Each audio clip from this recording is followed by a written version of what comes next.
I made 2 or 3 drops the first day, and that's where I won the Distinguished Flying Cross, because we went back and they had to put duct tape all over all the holes in the airplane.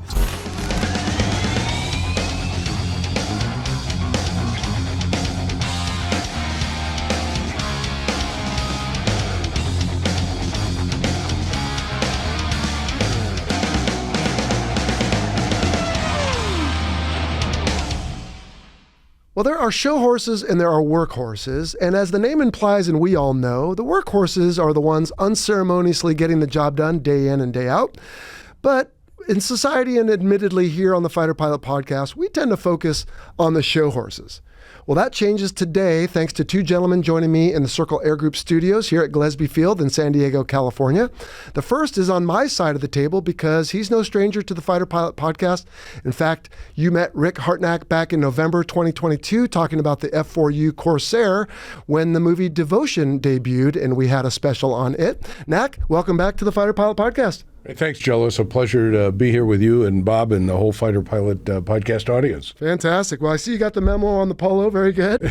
And just as a reminder, you were a Marine Wizzo in Vietnam, flying in the back of the F-4 Phantom, which I might argue was a bit of a show horse. We always looked good. We always looked fast, but we didn't work as hard as Bob. We did an hour and a half in a day, and that was it. Yeah. All right. Well, maybe there are hybrids, because I know the Phantom did a lot in Vietnam as well. But at any rate, since you have some history with our guest today, why don't you do the honors of introducing him? Yeah, thanks. Our guest today is Bob Strang, and Bob flew the C-7 in Vietnam for a year out of Phuket Air Base. Okay.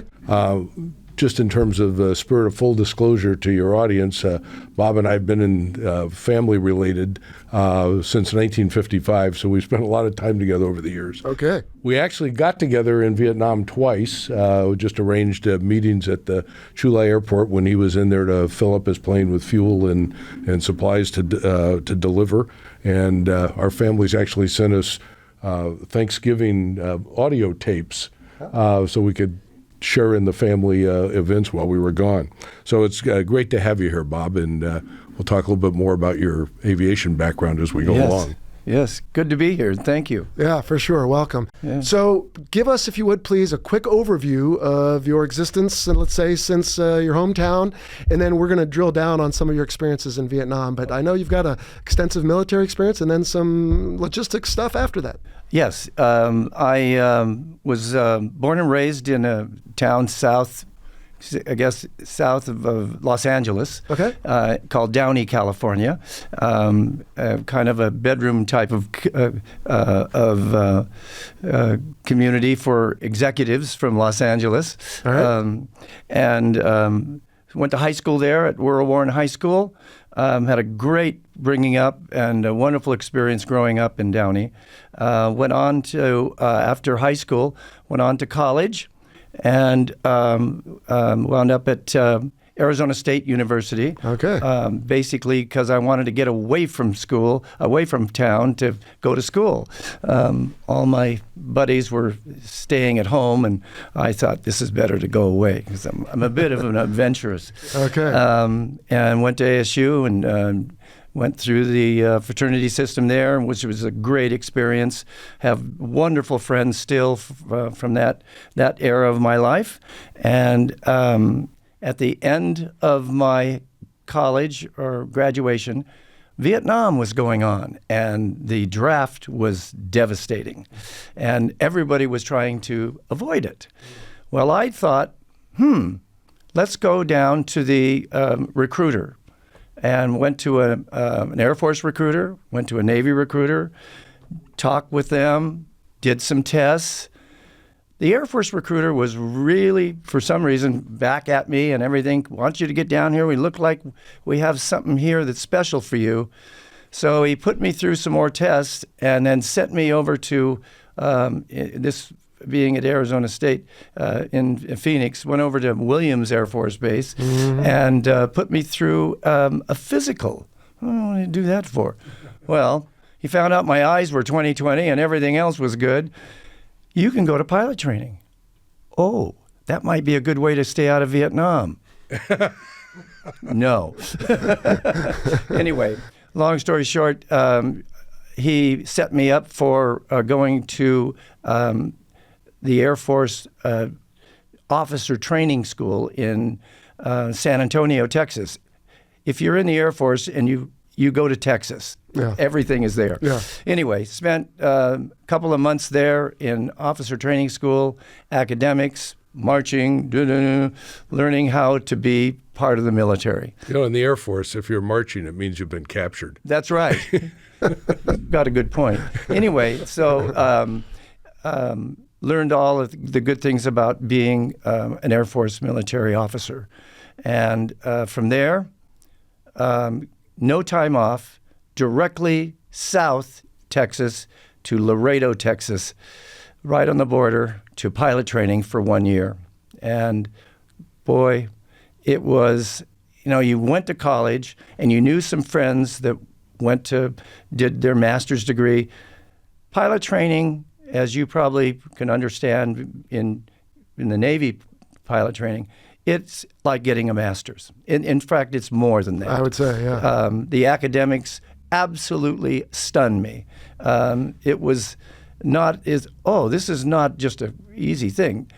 For me, I found the flying was the fun and the best part of pilot training. I did very well in that.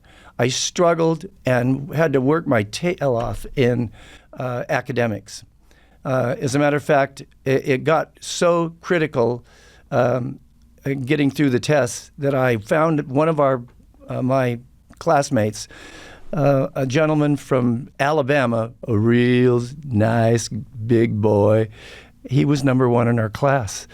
He was intelligent, and he taught me how to study. So I study with him. I go over to his house and we study and did great things. And it got me through the academics and went through pilot training and finished pilot training and then off to whatever you were assigned to.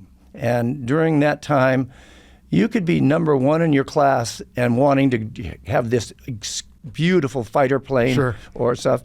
But no, we want you here. Right. We want you there.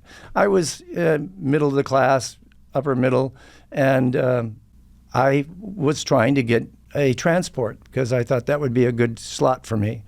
Well, I found one, the C-7 Caribou, STOL aircraft that was amazing to fly. But anyway, at that point, off to go training, 6 weeks in the Nashville area at Seward Air Force Base, and learned the academics and the aircraft specs and all that stuff, and learned how to fly it, touch and goes and everything else.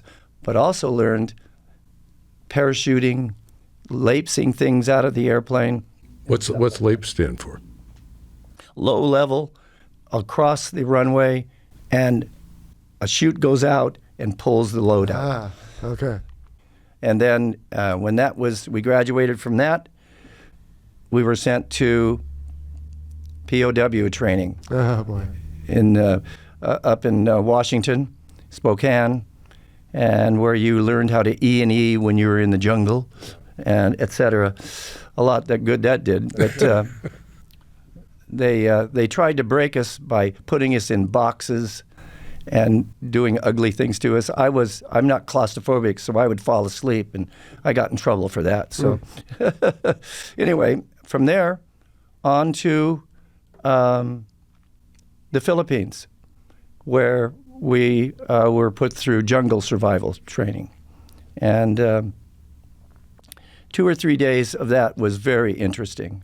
You were given your equipment, and you were just set loose in the jungle, and we had to E&E to get back to a certain point using a compass. So I did that, and sleeping in a hammock at night, trying to stay off the ground to get the spiders off me. And my third day, I thought, I think I'm going to make it. I think we're going to get close. And I'm going through this thick jungle in the Philippines, and all of a sudden, which I didn't know all this time, 3 little pygmies, like they're called negritos. They're fabulous people, and they live in the jungle. They grabbed me and stopped me because 40 feet in front of me, I was going to walk off of a 500-foot cliff. Anyway, so back to Clark Air Base and to the Officers Club to recover. And we flew in. Then we were assigned to where we were going. And I was assigned to Phuket Air Force Base, which is a very big F-4 base for the Air Force. 10,000-foot runway, but they had our squadrons there of the Caribou. We had revetments, and there was officer quarters and everything where we lived, and that's where I lived for a year in Vietnam. And I think that's probably where we'll spend the bulk of our conversation today. So could you then skip ahead, tell us briefly what you did after Vietnam and in your career after the military, and then we'll drill down on that. Leaving Vietnam, all of us wanted to get a good assignment in especially in my case, the Air Force. And that was a C-141, a 4-engine jet transport, because that would lead you to a good living, flying commercially. So that was hard to come by, very hard. And a lot of assignments for the B-52 in Strategic Air Command, which was not desirable, but it was a fabulous airplane, still flying, as a matter of fact. Anyway, I was lucky enough to have a loadmaster and an engineer on my Caribou that I flew with all the time, that his nickname was Top Cat, and he was a senior master sergeant, took care of me the entire year, made sure I never ran out of fuel. Anyway, he knew people back at headquarters, and we called one night, and yep, Bob, you can have a C-141. You're going to McChord Air Force Base in Washington State, south of Seattle. So I did that, and then went to the Caribou. To the C-141. Did out my 3.5 more years of commitment, and then got out of the Air Force and went and trying to find a job commercially. All of us wanted to try. We're applying to PSA, Western Airlines, United, all the stuff. And then there was another one called Flying Tigers, based in Los Angeles, an air freight outfit. I applied there, and I got a job there. Long story short, I spent 18 years flying for them, and it was wonderful. It was wonderful. Every airplane known to man, all the way from DC-8, which we all flew in every seat, 747s, 727s. I got some great experience flying with them. And then they merged with Federal Express, which is another long story. And all of us moved to Memphis, Tennessee, and finished out my career until I was 60 at that time. Okay. They wouldn't let us fly beyond 60. And on to doing some retirement now. So. All right, good. So coming out of pilot training, were there a lot of C-7 slots? Because that was right at the time when the military was exchanging airplanes between Air Force and Army. I'll go into that in just a second. But were there a lot of C-7 slots? No, there were a few. We had there are two classes in our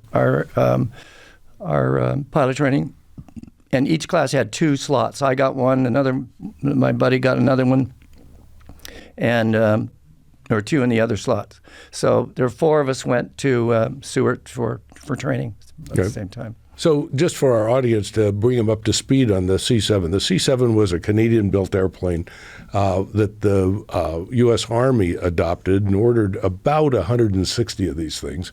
And they were flying it, but it was quite a controversy with the Air Force.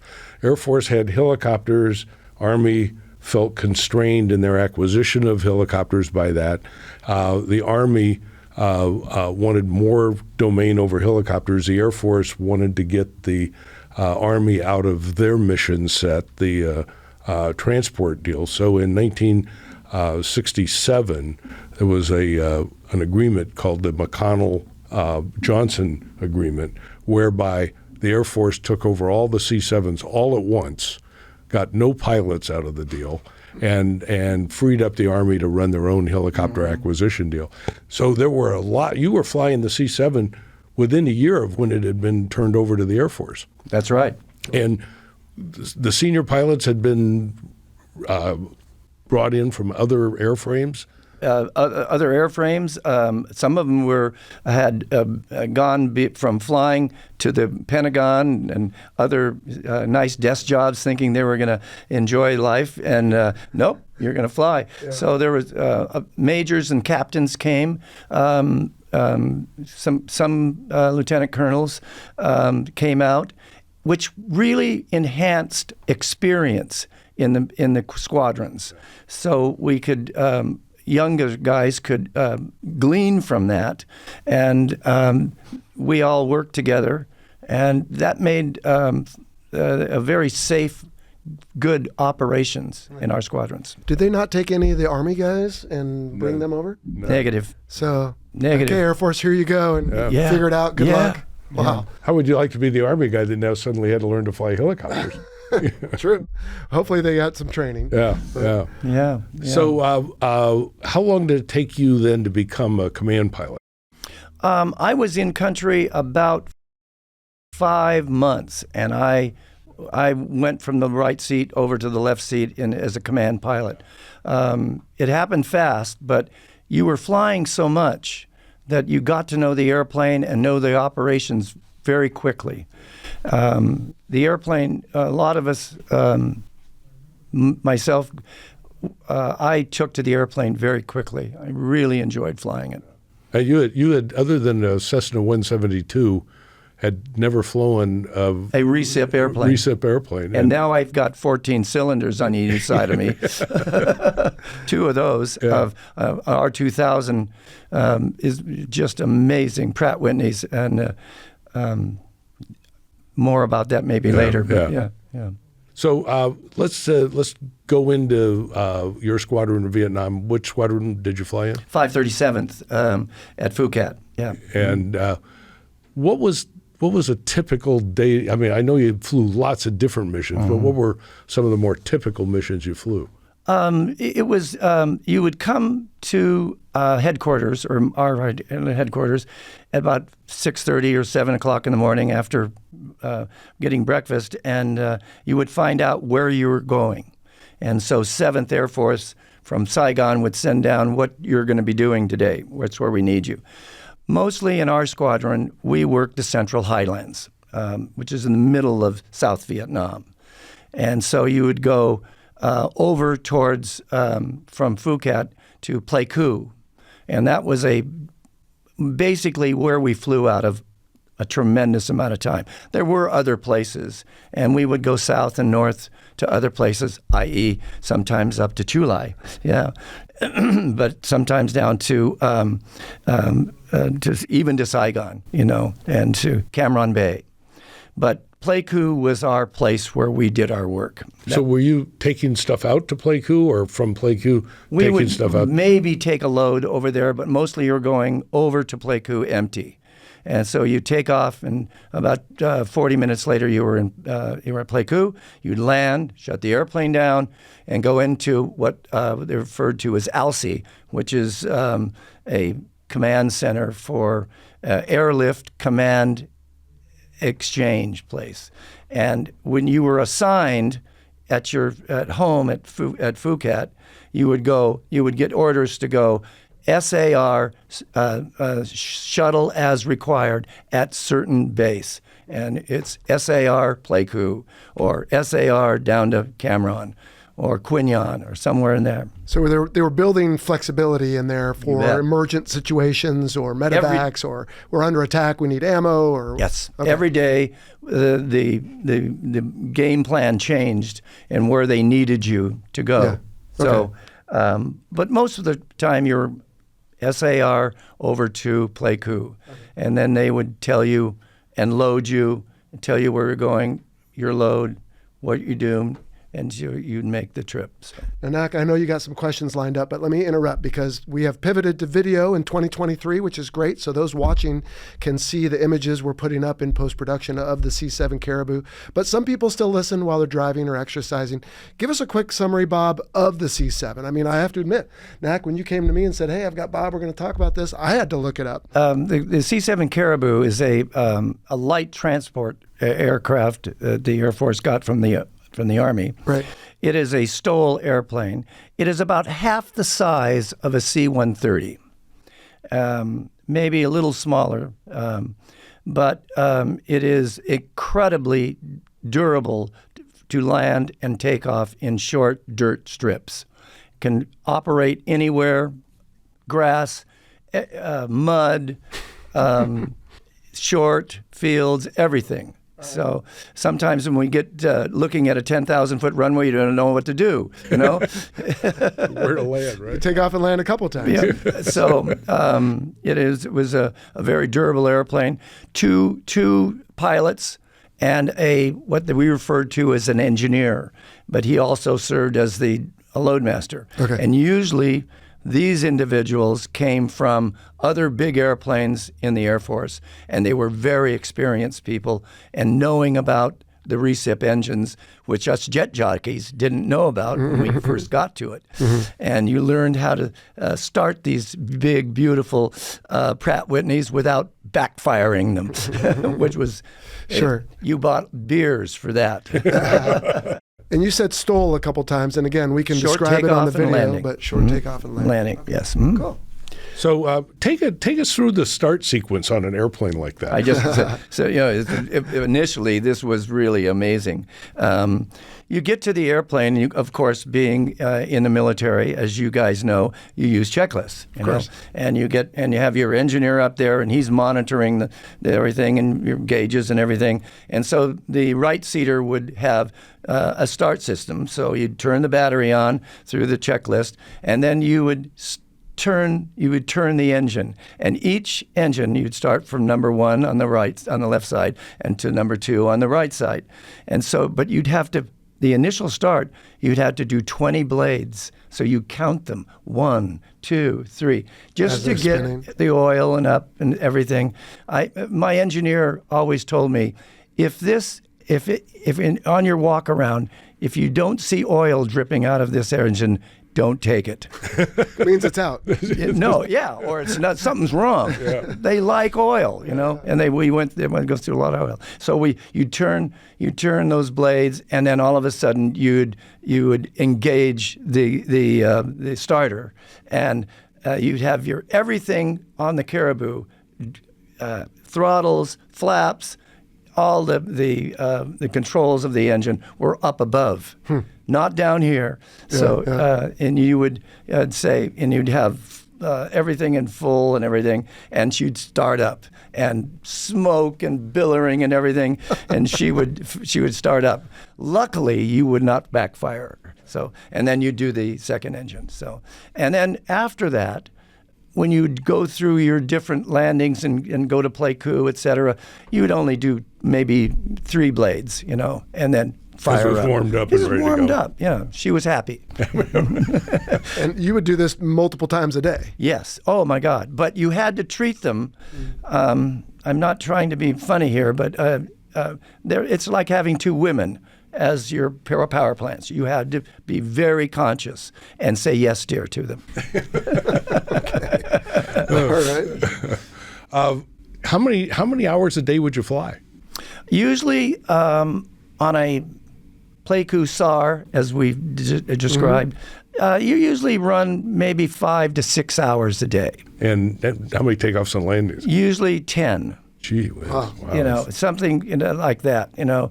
And the hours, it depends. You'd be out and back very quickly, maybe a 20-minute flight to get to the next camp, or maybe an hour flight to get to the next camp, you know, and then back to Pleiku, empty, and load up again. Did you take passengers very often? Oftentimes. That brings to a very interesting story. That most of the time, there are about 12 seats in the airplane, 6 to 7 they're the fold down type things where they could have straps and everything. That you could take different personnel. Usually, we worked primarily for the Green Berets in Vietnam, in my squadron. There was other things you did, but those were the guys that were in the camps up in the Central Highlands and up towards the borders that were critical, and they needed support. And that was our job. And so we would take these guys, and they would fly with us and go in, and we'd land, and they'd get off the airplane. The Green Berets were a problem a lot because they were very experienced, and they all are trained to do everything, including parachuting, everything. And we'd often fly almost all the time with that back door open. And they knew when we got to their camp, we would fly in a circle, 3,000 feet, just to check out everything was okay. And during that time, often they would sneak aboard with parachutes, and they would jump. And it's against the Air Force rules to take off and land without the same amount of people. Wait, hold on. You confused me. And I'm publicly educated. You were circling the field. They snuck on? No, they jump off the back with their parachutes just so they could they could get a jump. Yeah. And they knew that their camp was not under fire and it was safe. Okay. And they were young kids. They wanted a thrill. I mean, no, they're Green Berets. That's what they do. They probably still do it, Yeah. All right. But it was always very funny that we'd have to fake the paperwork that we still had the same amount of people. So what were the landing strips at these Green Beret camps like? Usually like a couple of good machines that would, plow it all off, and they were kind of prepared, but usually just dirt. And some places had, of course, it's a tropical area, and dirt, meaning when it's tropical, a lot of rain, and there's mud. That helped you stop, too. But there was also places where they put this metal planking down called PSP, and it was slippery. And we had to be very careful landing on that stuff. It was there was a couple of places that it was just almost ick. Wish it was muddy. Instead. How long would these fields be? Usually 2,000, 3,000, maybe sometimes as much as 5,000 feet.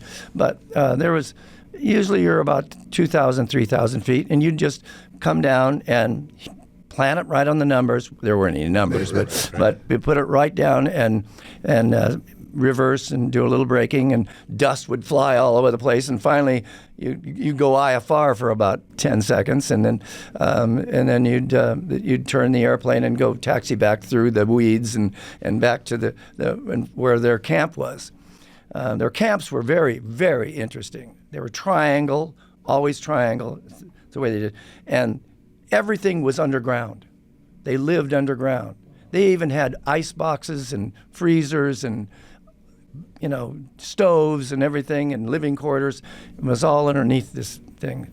That's where they lived, and so you would go supply them. But there were a few fields that were incredibly short.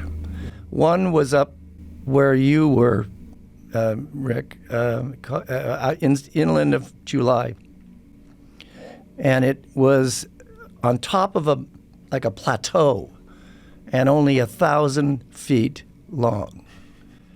And without wind in the afternoon, you couldn't really fly in there in the morning because it was dead. But you would, I was lucky enough to be checked out in this field. There was only 2 or 3 of us that got the privilege of flying in there. And you took your life in your hands putting this airplane down. But you go in with not a very heavy load, of course. Yeah. And you'd have to put it down right at the edge of this thing. And at the other end of it was a cliff that went down into a river. So you'd have to, I had this technique. It wasn't authorized, but as you came right down just touch down maybe 200 feet, and you'd slow the airplane to almost to a stall, which is somewhere around 60 knots. And I would go into reverse just before touchdown, which was totally not authorized, but it seemed to work. And you'd smash the thing down, and in full reverse, and stand on top of the brakes. Maybe the co-pilot was helping too, and you'd get it stopped. Bob, you were doing this, though, also just visually, right? Like, I've landed on something 1,000 feet long. It was called an aircraft carrier. We had lenses and lights and everything. Yes. But this is just dirt. This is a funny story. And not 30 knots over the nose. Yeah, true, yeah. I've have friends that were all Navy pilots and all CQ'd, okay? Okay. And very good at it. Well, one time up in Santa Barbara, I was up with them, with a bunch of them, and we were in the bar talking, and I described what I just described to you, landing at this field. And they went 1,000 feet, and so they bestowed upon me an honorary CQ to an Air Force pilot, if that's possible. Hey, it happened at a bar, it's legit. So I have been CQ. All right, very good. Wow. But even just as you remember from your career in the Flying Tigers and FedEx, as the case is for me now, everywhere we go on a runway, there's lights or there's a director to pull you in.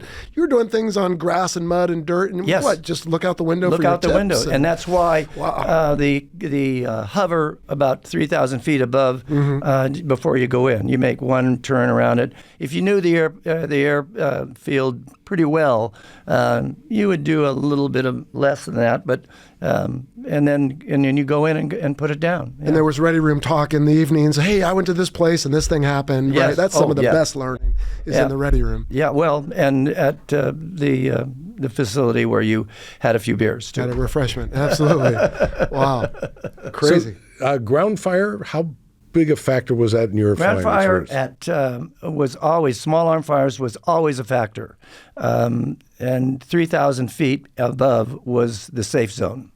And so you'd always be at somewhere between at least 3,000 feet, maybe 4,000 or 5,000 feet, which brings another story. You're talking about Army and Air Force and flying in Vietnam. We were always instructed, do not follow the roads in Vietnam for navigation, because the Army does. That's how they are. That's where the rifles are. Yeah, well, and that's where the helicopters are. So you don't want to, if you don't want to midair, stay off of the roads. So you'd use TACAN and stuff like that, all that to get to and just basic knowledge. So Did you fly at night? Did the C-7 there were fly at certain night? times you'd fly at night. Deliveries sometimes that you need to get an airplane down to Saigon for maintenance or to Cam Bay. But not tactical at night. Yes. At the end of the my tour there, we had a camp that was incredibly attacked by the NVA and the enemy, and we were doing day drops and stuff to get supplies to our brothers, the Green Berets down there. And it got to the point where we were getting shot up so bad during the day that we said, hey, let's try something at night. So we got, through coordination, Spooky to help us. The gunship. And they would go over this camp and make their hover circling, as they did. Mm-hmm. And then we, using certain navigation systems, TACAN, just I know the territory. Basic stuff. Yeah, right. Know the territory, time and distance from one point. And we would descend at night down to these camps, down to 100 feet, and then do a pull up and drop. I'll describe that in your next, probably, because we've got to talk more about that. But it was interesting because if anything popped its head up, Spooky would literally devastate the area. It was incredible to watch. Wow. I'd be hovering above and watch this machine go off, and wow, Crazy. How was that deconfliction worked out? Were they on a wider circle than you were? Yeah. Okay. Yeah. All right. Yeah. That makes sense. Yeah. What about, I mean, right? I wasn't there. You were both, but wasn't Vietnam also kind of notorious for poor weather? If it was daytime, Lousy weather sometimes. how did you? Yeah. But again, we a moment ago talked about no landing aids or lights or No, anything. no. There was IFR. No. There were times at Pleiku where it was raining, and then also there was ground fog too. A lot of ground fog, and you'd have to use a GCA to get in. There was no ILS at that time. They had GCA at Yeah, they'd Pleiku. set up something. They had GCA set up at Pleiku. You could they would get them in, and you knew the airport so well because you're in and out of it all the time. Mm-hmm. So you would get down to your minimums, and I think we can go, and just land it. One time I got a major come up and stood me up in the ALSI, headquarters, and you busted your disc. No, I had the runway environment, So A tree. yeah, I was looking sideways. So I know that tree. Literally, you knew the approach so well that I know where I'm at, Muscle and I'm memory. lined up. Yeah. Crazy. You were awarded a DFC during your tour. I was very lucky to be awarded a Distinguished Flying Cross and with 2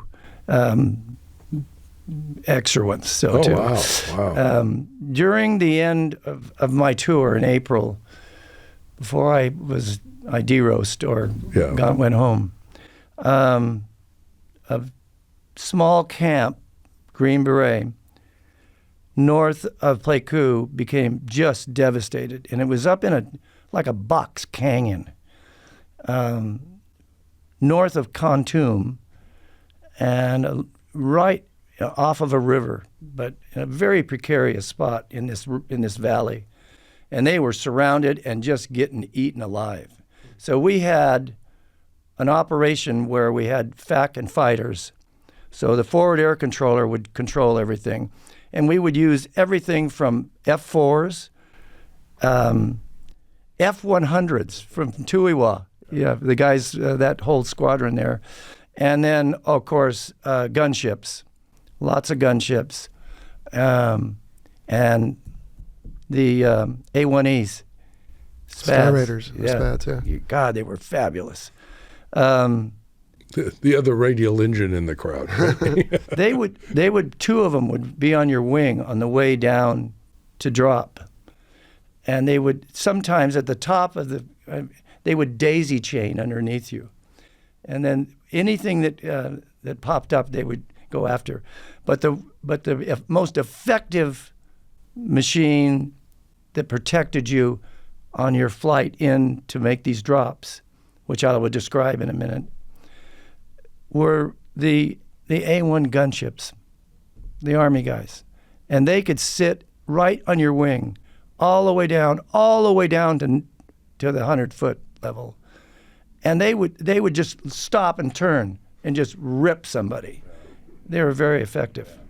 OV-10s. The Cobras, right. Yeah. The Cobras were amazing. Is that what you were saying, the A1 Cobra? AH-1. Okay, okay, gotcha. Yeah, and then also just regular gunships too. Sure. Just the Hueys. The Huey with Hueys loaded with guns. out. Yeah, Mhm. yeah, they had. What do they call it? Slicks and Slicks, and yeah. snakes or something? Okay. But then I might go on if you want me to. Please. Just describe this drop, and it's a high speed drop. Not high speed, but intense drop, where you would slow the airplane, turn towards the field, and descend down from, say, 2,000 or 3,000 feet down to 100 feet right above the camp. And you'd start this descent at 90 knots, which is usually around a landing approach speed. And then you would slow it just above stall, which is around 60 knots in this airplane. You can imagine this size of an airplane going only 60 knots. Anyway, you get it down there, you have a load in the back, no parachute, just your engineer ready to cut a line to let it go out the back end. So you would go down to 100 feet, and just at and the FAC was right above you, talking to you all the whole time, and you get right at as it went under your nose, pull the airplane straight up into the air with full power, literally from a stall speed, trying to accelerate out on that, and out the back end would the load would go, and during this descent and this you were getting hosed. I bet. And probably getting hits because you're big and slow. The good thing about this airplane during Vietnam is that the Air Force put in Kevlar seats or things around us, back. Buckets. This thing around our regular seats. There was nothing in front of you in that airplane that would protect you. So Bob thought it would be a good idea to take tie-down chains from the back, put them in front of the rudders, and that in case bullets were coming this way at you. No kidding. Little creativity there. And but we made I made 2 or 3 drops the first day, and that's where I won the Distinguished Flying Cross, because we went back and they had to put duct tape all over all the holes in the airplane. The poor engineer, he's in the back, and we all have flak jackets on. I wore 2, one around my rear end and one around this. So I commandeered an extra one just so I'd be more protected. And from the front is the biggest problem. And but getting this load out of the back was the big thing. And we'd put it right on in that triangle shape, right on their doorstep. So they could literally drag it in. And this isn't obviously fine china we're dropping that's going to pulverize. It's something pretty stout. Because food and ammunition. Yeah, so it can fall out at 60 knots and you bet. Tumble a you time bet. or two. Which might, I don't know, if you have any questions about that drop, go ahead. But I will describe another type of a drop that is a very interesting story. When we first got to Vietnam, I and my buddies and I got into the squadron, they were doing drops to the Green Berets. They wanted beef, and they would put a cow, probably a mountain or a water buffalo type of thing. I mean, not a buffalo. Alive? Yeah, and they put them in a wooden cage. On a pallet, and then a parachute on it. So we would go over about 1,000 feet, and then out the cow would go, and it would usually pretty much we'd get to the camp. But a lot of times it would go outside the camp, and the bad guys would get this cow. Free cow from heaven. So, but it wouldn't hurt the cow. It's fine. It would land because it had a big parachute on. It's very nice. Oh, my God. He wasn't steering itself. Cows can't do that. Well, we got there, and we did a few of these, and I went to the commander and with a couple of my other compatriots, and we said, we think we can get this to the Green Berets better. I talked to a couple of them, when I landed there, and said, you don't need the parachute, just drop it in. We'll slaughter it, and we cut it up anyhow. We'll save a bullet and having to kill it. So we would take the same thing in the cage, of the wooden cage.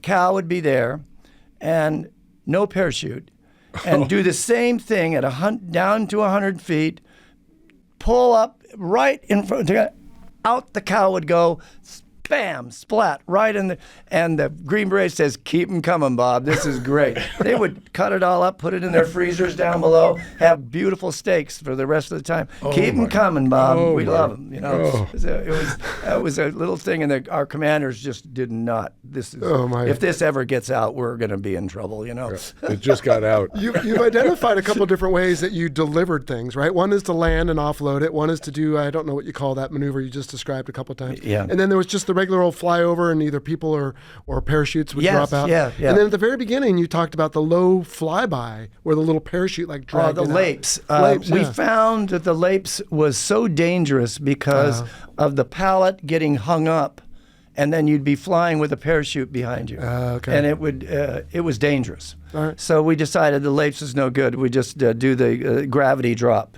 Okay. that I described, and that was we were good at it, and as I may digress back to what I was describing about this one camp called Dak Siang, where I got my Distinguished Flying Cross. We did it 2 or 3, 4 times more that week, and it was still surrounded, and we just had to keep going and trying to get this stuff into these guys. And that's where, at the end of the 2 or maybe 2 weeks, the command decided, let's try this at night. And that's when we started doing it at night, because it was safer For you. for us. They didn't know we were coming. Yeah.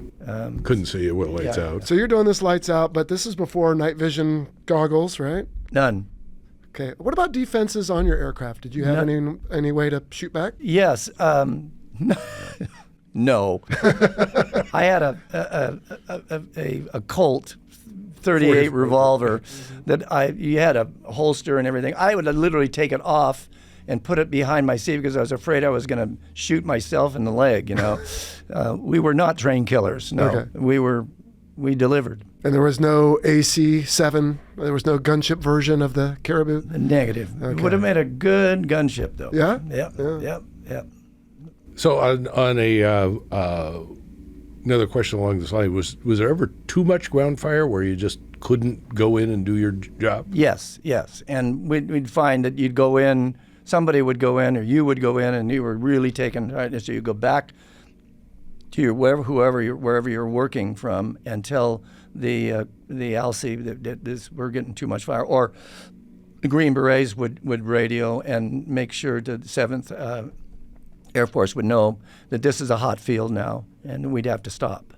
And then we'd make plans to do the gravity drops the next day or another way. So we need FACN fighters to work with us now. But this is South Vietnam, so you're not worried about SAMs probably, or Negative. enemy fighters or anything It's like all that? small Okay. arms. Small arms. Yeah. But some of it's pretty big small arms. I mean, It's 50 cal. Yeah. Right. Which is not exactly I don't even consider it small arms, And were you, I don't know how to put this, but right from the enemy's point of view, were you definitely let's go after that one because of what they're carrying, or don't bother with them, let's go after the helicopters? Oh, Were you a no, we high-value were target? logistics, so this means they're getting ammunition. Yeah. Can we talk a little bit more about the airplane itself? As far as, for example, were the propellers counter-rotating, or did they both rotate in the same? They rotated the same thing. They were 3 blades. Okay. Complete reversible. They could feather completely. They were very durable. I think. Yeah. One of the things that I told you before about if the engine's leaking oil, that's good. Right. No, if the hub of that propeller has got any oil on it, That's bad. that's bad. Okay. That thing you needed that. Okay. Yeah, as an instructor, I would oftentimes get assigned to take an airplane up and do engine work on it. In other words, shut the airplane down and feather it. And it was really interesting to feather, shut an airplane down and feather the prop, so it's going in the face of the wind, and then unfeather it and start the engine using the feathering. It was really interesting. I got to know the airplane very well. Yeah. I was privileged to be an instructor pilot and able to do some of that work. Yeah. Was that when you returned or there in theater? In theater. Wow. So I on-the-job training? It was amazing, giving the privilege of being an instructor pilot there. Carried on when I got to C-141s. Okay. And it was... Sure. So on a slightly lighter note, you flew a really unique mission, Christmas 1969. Yes. Caribous are kind of famous for this mission, and you were the guy that did it for your squadron? Yes, I was assigned. Okay, Bob, you're Caribou boy. Yeah. So tell our audience about the Santa-bou. The Santa-bou. If you look at the airplane, it's got a very distinct radar nose dome on the front of it. And we painted the front of the airplane just like it was like Santa-bou. It was called Santa-bou, but it was like Rudolph the Red-Nosed Reindeer. But it had a red face and all the white and everything. But that red nose was incredible. And it looked like Santa Claus coming in. And so we loaded the airplane up for, say, we did it for 3 or 4 days. And it was loaded with gifts and candy and fun things. And then also, along with the crew that went with us, and we had a couple extra engineer loadmasters with us, we asked the Red Cross, which had ladies in Vietnam similar to what they were in World War II, and they were nicknamed Donut Dollies. They did incredible work around. They would go to camps and via helicopter, etc., and sometimes with us, and serve coffee and donuts to the troops, and to see a nice young female, and they had their little uniforms that were down below their knees. Anyway, but we had 3 or 4 of those donut dollies with us for the Santa-bou mission, and they would help give out the candy and everything. Sure. And this was it was a lot of fun. During this time, this is a unique and a personal story, if I may add. Absolutely. One of those donut dollies, her name was Susan. We got to be good friends. And at the end of Vietnam, we parted ways and said, let's get together when you get home. She turned out to be my first wife. Susan was a wonderful lady, mother of my children, and anyway, she's still fine and everything. So that was a unique story of what happened during Santa-bou. Yeah. I got a present too. She was a wonderful friend, and then eventually my lovely wife. So that is quite a story. And just to make the point, right? A caribou is an undomesticated reindeer, I guess. So that works out pretty well. Absolutely. And you had the ability to get into those small strips and help those guys. And back in Vietnam, it was male combat only. So they are out just seeing other males for a while, and they're young. Yeah. And so to see a young, attractive female was come off the back end of that airplane. We had them come down and serve and stuff, and the guys went, the Army guys went, reminded what they're fighting for. Yeah. Absolutely. Yeah. And they're in their Red Cross stuff, and this is good stuff. Wow. It was good spirit moving. So how many of those donut dollies or troops, I guess, back to the regular conversation, could the caribou carry? And I suppose it depends on if they're fully loaded or not. But or if they're horizontal. You did some medevac too, we right? had regular the seats down. You could take the casualties out too. So yes. What could the caribou carry? People seated, about 12 people. Okay. A lot of the, this is the hard part that we did, the body bags. And they would be loaded 2 or 3 per pallet, maybe 4 pallets of that. And it was not easy to do this because they had been in country or in the jungle for quite a while, and we'd have to work with that a lot. I bet. We'd go in with some of the guys from the Army helicopters and go into their fields and stuff and pick up those types. There was also an interesting situation we discussed before. In Vietnam, there was a small pygmy type mountain yards, and they were in different valleys and stuff. And their valley was their own world. They never leave that valley. It was, it was basically a tribe, And we would go in and pick these guys up and take them in, because the Green Berets used them extensively around their camps. They would know and help them in the jungle. And there weren't enough seats, or the little ones couldn't fit in seats.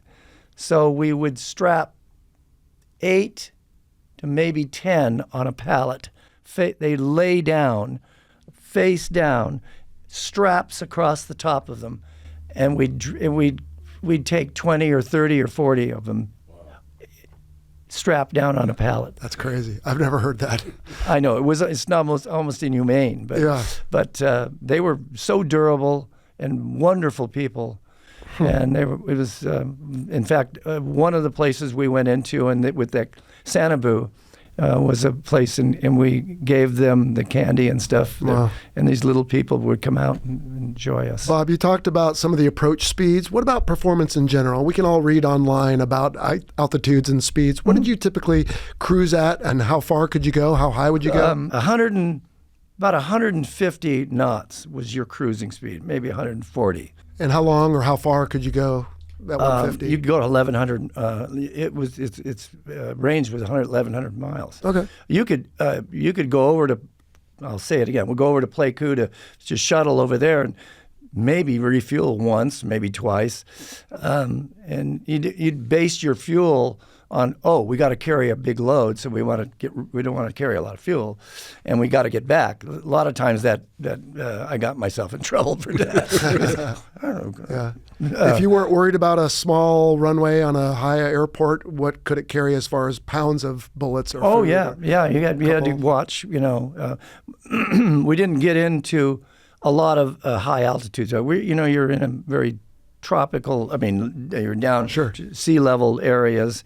Maybe Pleiku was 1,000 feet, maybe 1,500 feet, and some of these other camps got up around that, but it was not a factor. But you could take, 3,000 or 4,000 pounds worth of cargo there? Yeah, we could take probably max about 2,000 or 3,000. Yeah, 2 or 3. Yeah.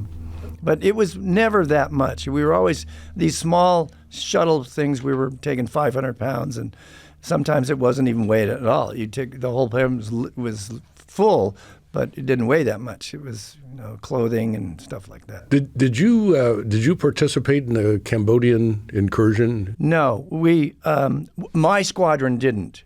The guys down in Saigon and Vung Tau guys were all Australians. So they were an incredible group to work with. I got down there a couple times and to work with them. And if you can't enjoy Australians, there's something wrong with you. Yeah. Well, what was the situation? I'm not familiar as far as Cambodian. We in May 1st, 1970, we crossed the border into Cambodia, and it was a very large operation, a couple of Army divisions, and they were shuttled in by Caribous. They were shuttled in by helicopters. I don't think they landed a C-130 over. We wanted to our squadron, can we do that? We want to get into, no, we were going to use you somewhere else. So I got into Cambodia several times. But really? Yeah. Before that. Before it was official? I'm not supposed to tell you this. Oh. Nobody's watching. Yeah. Okay. Go ahead. Every once in a while, I'd go over to Pleiku, and before you left, they said, you might be doing some clandestine operation.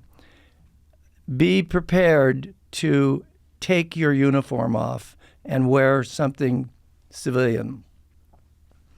Really? So you're over at Pleiku, says, hey, you're going to Cambodia. So we had to supply and help a CIA operation over there, Air America. And so you take your flight suit off and put on Levi's and a T-shirt because you want it to be clandestine. Doesn't your airplane still say U.S. Air Force? United States Air Force, blah. I am referring to military intelligence. Very good. A great oxymoron, like jumbo shrimp. Anyway, we go over there, and they had places that we were shown. They brief us before we went over where to go, how to go, what navigation system to use, et cetera. And we get to these camps, and there were incredible operations from the guys in the CIA, Air America. They were flying some interesting small airplanes and stuff. Well, and you said earlier there was 5 Caribou squadrons, so some were maybe earmarked for that mission. Yes, and you were more. We were briefed and know what to do. We knew when to take our Levi's and T-shirt over. Nice. Amazing. Bob, I have a handful of questions from listeners, if you don't mind. I can cover some of these real quick. These are folks that support the Fighter Pilot podcast on a service called Patreon. So what I do is I tell them, hey, our friend Knack, in fact, you're one of those, thank you very much, has got a friend lined up to talk about flying the C-7 Caribou in Vietnam. And so they're able to put forth some questions. So I'll just run this by you. One is from Gundog4314. I think it's a Jim Gundog. Anyway, he says he was always curious about the peculiar wing shape. Was the purpose for the main gear or flight characteristics? And just on that note, it does seem to me like the wing root coming out of the fuselage has a bit of an anhedral till it gets to the nacelles. Yes. And then almost it has, almost similar to the Corsair. Yeah. And it was effective in the short field, the lift. Okay. Yeah. And the flap system was incredible. I mean, you could put down literally a barn door on either side of the thing to get into to that 1,000-foot strip. And you'd start down final, and at the halfway down, you'd put all these flaps down, full power just to stay at the airspeed of above 60 knots so you wouldn't stall. And then, of course, bam, in the reverse, 200 feet above the, boy, oh boy. I don't know. It's just amazing. The other problem with flying into these short strips was getting off of them. All right. There were times where I got stuck in this 1,000-foot strip place because there was not enough wind, or a storm would come through, and you'd have to just sit there and wait. And then I remember coming off of the thing, full power, and almost similar to what you guys feel when you go off of a carrier and you sink. And you'd sink off of this end of this cliff. And and then you'd dive the airplane down this river and fly down the river and see if you can get back to Pleiku, to Chulai. Build some speed. Oh, my goodness. All right. My next question is from Matt McDonough, who is the purveyor of a podcast on watches. And so his question appropriately is, what type of watch did you wear when you flew the Caribou in Vietnam? Do you recall? Yeah, it was U.S. Air Force issue. Timex or something? Timex. Or it was a Hamilton, right? Yeah, I don't the know. little green one? I guess. I can't even remember, but it was issued, Yeah? Yeah. Okay. Yeah. Being a second lieutenant, you couldn't even spell watch. Yeah, I'll bet. Was the missions that you described so far today, Bob, was there ever one where it's like you got to be there on the minute or second, or was it sort of gentlemanly, get there when you get there kind of thing? Do you mean when I was shuttling to these places? Right. Yeah, there were times where you have to, okay, we want you to off, and it needs to be there at this time. Okay. So we'd base our departure, our load, departure, and getting there on time, especially if you had some sort of support, Right. i.e., Fighters and forward air FAC. controller Yeah. there. You check in with him. Sure. Where are you? You're late. Yeah. Well, and if you're late and he was there on time, He's got a less set gas. of fires up here. Right, They right. can't sit around all day, Yeah. Okay. Let's see. This other one is a bunch of letters with no vowels. I think it's Desert Fox, could be Dessert Fox. How do you perform a maximum performance short takeoff and landing in the Caribou? What were the procedures? Now, we talked about the landings already. Yeah. But for takeoff, I'm guessing go as far back on the runway as you can, hold the brakes, yeah. run it up, Yeah. bunch of flaps. Yeah, grab the brakes, set it, and go full power. I mean, you go, to the full mags on the thing, and then pop the brakes and get it running down the runway. And God help you if there's too much mud, because that ruins the performance. But you'll get it off, and you just pull back on that thing, and she'd fly off. I mean, it was amazing. You could get her off the ground literally within 1,000 feet if you had to. You wouldn't do it all the time. Right. You get some airspeed up. With that high wing, could you get into ground effect and build up speed and ground effect, or was A little bit, not much though. Yeah. And remember, the T-tail was stuck way up in the back, so it had a giant vertical stabilizer. Yeah. The rudder was monstrous. You could turn the thing around. It is amazing how you could bank the thing with Right. it. Yeah. But again, drawing a parallel to your life after the Air Force. So if you were running down the runway in your 747, you know V1 and rotate and distance remaining Right. markers. Now you're going down a dirt strip where you've got a plant or a rock maybe, Yeah. but is it just eyeball and muscle memory? Yeah, We're going to make it, we're or gonna- no, we need to if we abort? can just get that to get the airspeed indicator. Okay, Just moving? rotate. Yeah, yeah.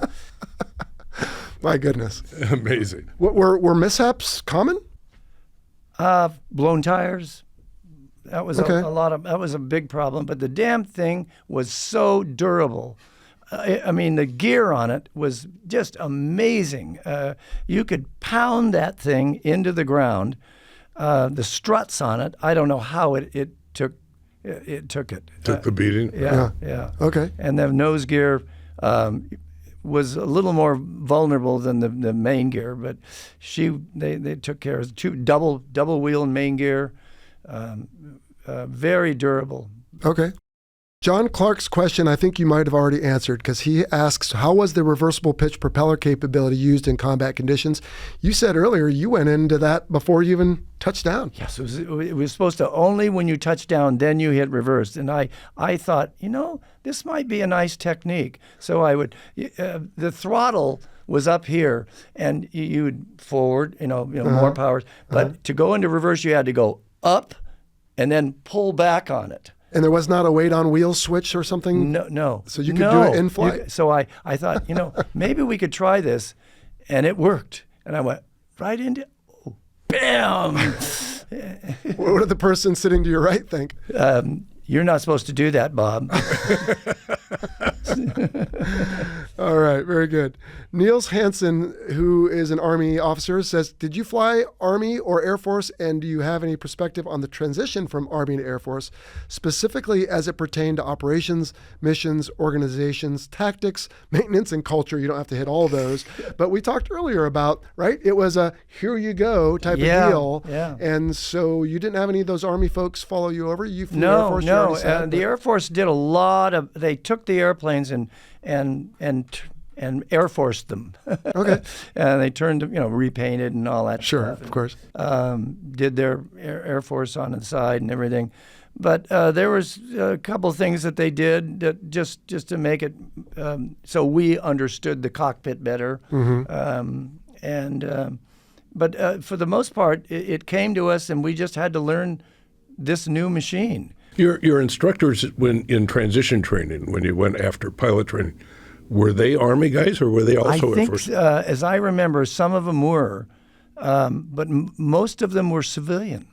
Oh, really? Oh. So They- pull them back after. Yeah, maybe. maybe a couple of Canadians, but they would be out there with us with our silly uniforms on and working with us, they're doing touch and goes and stuff like that. And that was their job. They were paid to train us. Wow. Civilian, yeah. All right. Contract. Here's a fun one from Jonathan Zisset. I hope I pronounced that correctly. What was your favorite feature of the Caribou and why? I think the fun thing about it was its ability to fly it. I mean, I went through a year of pilot training, became a jet jock in an F-5 and everything, and then I got to Vietnam and learned really how to fly. You could take it to a stall and you could take it to a high speed. It was incredible. And it was incredible also to have this heavily experienced engineer with you, Air Force guys that knew radial engines, knew about maintenance of airplanes. You were straight out of the Air Force pilot training, and doggone, it was incredible to get instructed by some of these very experienced enlisted guys. Yeah. Were the engineers also loadmasters? Yes, Like they duty? doubled. Okay. They yeah. doubled it. Yeah. They would sit up. They would even do a thing where right behind me was a ladder and a window or a hatch. Okay. They would sit up there on that hatch when you were taxiing, watching your wingtips, so you didn't hit anything. My goodness. All right, the last question I think you've already answered. Sean Jones says, was a Caribou mission a solo kind of thing, or was it combined with other protective assets given where they were going? And we talked about a lot of your missions were solo, but sometimes you had A-1 Sky Raiders or AH-1 Cobras or... You found your way to the airport, to the place you were supposed to go, to the camp. Okay. And you knew where it was. Yeah. How about this then? Did you ever fly in multiple Caribou formations? Yes, there was really fun. They had a technique that it was like an extended trail that we were supposed to fly in. However, 3 or 4 of us were coming back from, say, Da Nang, and it was a long flight. So we would practice fingertip formation in the Caribou, and we got in big trouble for it. Somebody told on us because we were right there, tucked into each other. All nice. You were the Thunderbirds of the Caribou. Thunderbirds And in we were green. doing this, and then where we got in trouble was that we took it all the way down to Phuket. And here the fighters are coming in and breaking and everything. Yeah. So we called initial and did a 3-ship break. And so they had to put several F4s in holding pattern just so because we were so damn slow. And we did the full break and everything came in. Oh, my. And of course we were told to go to the commander's office immediately Of after course. Well, you haven't been a proper lieutenant if you haven't been sent there. Yeah. My goodness. So you spent obviously some very formative times of your career in the C-7. You went on to the C-141, which Starlifter, I believe, Yes, right? yeah. That must have been, I mean, we don't have to spend a bunch of time on it, but that must have been, compared to flying in the dirt and someone looking out at the hatch at your window. It was really air. different. It was air cargo, and it was just a transition above what you were doing before. But I transitioned very quickly to it. Okay. I really enjoyed flying the C-141 Starlifter, and even did a little bit of work after I got out in the reserves. Okay. And it was, I just enjoyed flying. It was worldwide flying. We did a lot of embassy flying, carrying embassy stuff and secret stuff. And I got checked out as a flight instructor in that. So, but we're also privileged, to be checked out flying nuclear weapons. Really? Not for delivery, well, delivering them not for places employment, to place. for movement. Yes. Oh, wow. Yeah, and to handle them, we had to go through this school. Oh, gosh, yes. And we were, how to help down there and everything. Yeah. So the entire crew got down and watched these things come into the cargo compartment. I bet. Phew. Well, Bob, what keeps you busy these days? You've done your Air Force time. You did your Got retired now. FedEx time. And have been involved in racing sailboats for many years, and love doing that. And now I am a Coast Guard mariner captain. I can up to 100-ton vessels. Wow. And I do deliveries, and I manage the sailboat racing. And starting them and finishing them out. So Have you come full circle back to, what'd you say at the beginning, Downey area roughly? Or no, what did you say? Down in south end of Los Angeles, Southern California, Orange County area. Okay. Newport Beach area. So all right. It's staying on the water, and sometimes I get to Catalina too many times. Oh, yeah. C-7 veterans, you guys have a reunion organization? Yeah, this C-7 Caribou Association, and it's run by a group of people, Midwest, but we're scattered all around the United States, and we have caribou reunions every year. This one will be, I think, back east in Texas somewhere. East from our perspective, yeah. Okay. Yeah. There's a C-7 at Wright-Patterson. Have you ever been to that? Yeah, there's several good ones around. I've been to several of them. What they try and do with the Caribou Association is to have our reunions where those are, and Wright-Pat we did a Wright-Pat, and that's a good specimen. Yeah. Did you fly any of the ones that are on display? No, we're not allowed to even. No, I mean, Like if you when check your flew, logbook. check your logbook. There's one of them. Yeah, there's one of the ones that I flew were all. There's a KN on the tail. Bob's been in those. All right.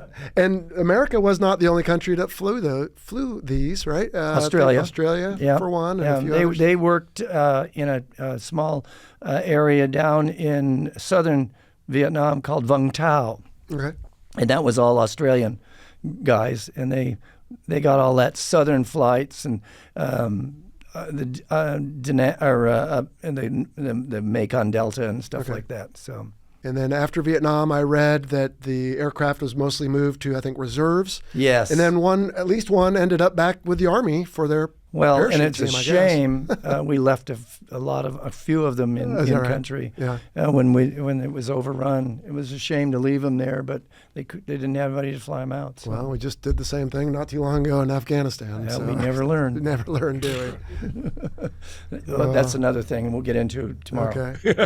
Well, one of our traditions here on the Fighter Pilot Podcast, Bob, is we always ask about call sign stories. Although, Knack, I don't think we've ever really gotten your story, but Rick Hartnack, Knack, we can That's pretty easy. mostly figure that one That's out. the story. We might have talked about it on the happy hour. But did you have one that you went by? No, the Air Force in pilot training, we don't do call signs. We're just my squadron was I don't say Ellis or something like that. You know, we used the same call sign the whole time. It was like your air traffic control call sign, Yes, in a sense. yes, Yeah. yes. But personally, you didn't have a nickname. No nickname. Just I had a Bob. nickname from my comrades. Yes. Oh, what was that? Strange Pod. My last name is Strang, so They just added an E on the end. All right. Yeah. How about airplanes? You guys had nose art on your airplanes? None. None. It Just was the red nose. I thought I saw one with a name on it. though. Some squadrons would allow it, but our squadron or our commanders said It was the beginning of the end of the fun of that. correct. Yeah. Right. we didn't want that when we went over to our clandestine things in Cambodia. We didn't want to have them see anything nasty on them. Come on, give us something to. We're winning the hearts and minds. I Bob. know, Yeah. I know. I mean, you guys was so lucky. You got to do your call signs and everything in pilot training. I thought that was cool. Well, these days everybody has a call sign. Our intelligence officers and Yeah. medical guys and everybody. But Bob, I am sure the three of us could ramble on and on forever. But what did we maybe not ask you about? Again, we didn't talk about the dimensions and et cetera. But what else from your time, or what other shout outs maybe do you want to make for the C-7? Well, I think it was just the thing I would bring out, and I probably already talked, is that the camaraderie in the squadrons was absolutely incredible, and you flew probably 4 to 5 days a week, every day, 6, and a lot of us came out with a lot of good hours that way, but we got to know each other very, very much, and even the enlisted guys that you flew with. I mentioned in my conversation of a gentleman who was my engineer and loadmaster. And God bless you, my friend, he's gone. But his nickname was Top Cat. And TC was, he treated me like he was his son. I mean, he would refuel the airplane properly for me. I said, put on 600 gallon. No, Bob. Or lieutenant, and I try and call him sir, and he said, don't call me sir, that type of thing. And we got to know each other so well. And I'll say this, and it was not allowed at those, but the officers and enlisted aren't supposed to fraternize. All right. But I would get on the bus at my end of the base and go down to the other end of the base at Phuket to the enlisted NCO club in my Levi's and T-shirt. And TC and I would sit at the bar and drink beer together, and he would give me information about the Air Force that I never would have dreamed of knowing. And he was the one that got me the assignment as a 141. That's right. Yeah. And that made my career and my life. Wow. Thank you, TC. Yeah. It's amazing how individuals affect your life. Oh, yeah. Well, one Oh, thing so that I true. learned as personally from my father, Sky, remember? And he was in the Navy as a dentist, but he said, be advised, you may be a colonel or you may be a commander or whatever thing, but the enlisted run the outfit. And I took that seriously when I was in the Air Force, and I respected the guys that worked with me as enlisted guys. And it really paid off because it comes back to you, too. Absolutely. Absolutely. And it's called respect. Yeah. Amen. Well, Bob, this has been amazing. Thanks for your time today. It's just a wealth of stories, and I learned a lot about the C-7. Knack, big thanks to you for introducing me to Bob and bringing him here. And as we start to close out, I'll turn over to you. Well, thanks, and thank you, Bob, for being with us. This has really been a fun deal to do and to learn about that airplane that had such an interesting mission and a really interesting history, how that airplane got into the Air Force. Yeah. 50,000 hours in the air. What was your favorite airplane? The 747. Honest, it was, if you ever flown a Cessna 172, a 747 in the air felt like it. I mean, it was an incredible machine to fly. As long as you could it was just wonderful. The worst part about it is it was so big and you couldn't see the wingtips and everything, but you couldn't make a bad landing in it. It was the giant gear that was tilted, and you could just try and smash it on and it would just go. It was like landing on pillows. Honest to God. Yeah. But 747 was an incredible airplane to fly. I'll never forget Flying Tigers and these going into the old Hong Kong Kai Tak airport, where it was very difficult to make the turn to get into it. It's not like the new one now. And a lot of the captains, I don't like this. Do you want to fly this, Bob? And I've been a co-pilot. I said, yeah, I love this airport. And most of the biggest problem is that the guys would make the turn. It's a 90-degree turn, almost 110 degrees. And then you'd have to get down to it. And they would make this level turn. You got to drop the nose. And so like rolling in. And just roll it down and get it on the runway and the Kai Tak. And the beauty of once you got it down and you got parked, you were only 10 minutes from the hotel because it was so close to. Did I hear you correctly? 50,000 flight hours, military, civil, across your just career? Under 50. Wow. Yeah. And almost all, it sounds like, in workhorses. Well, yes, and the reason for that is the long distance flights that I've had. Right. I mean, the last 10 years of my career, I flew around the world once a month, and the last leg was always from Hong Kong nonstop to Memphis. 14 hours in the air. And, you get all these hours and you're not doing anything. No doubt. Yeah. Awesome. But it's managing, machines. Yeah. Rick, Bob, thanks so much for being here today. This was a lot of fun. My pleasure. Thank you. All right.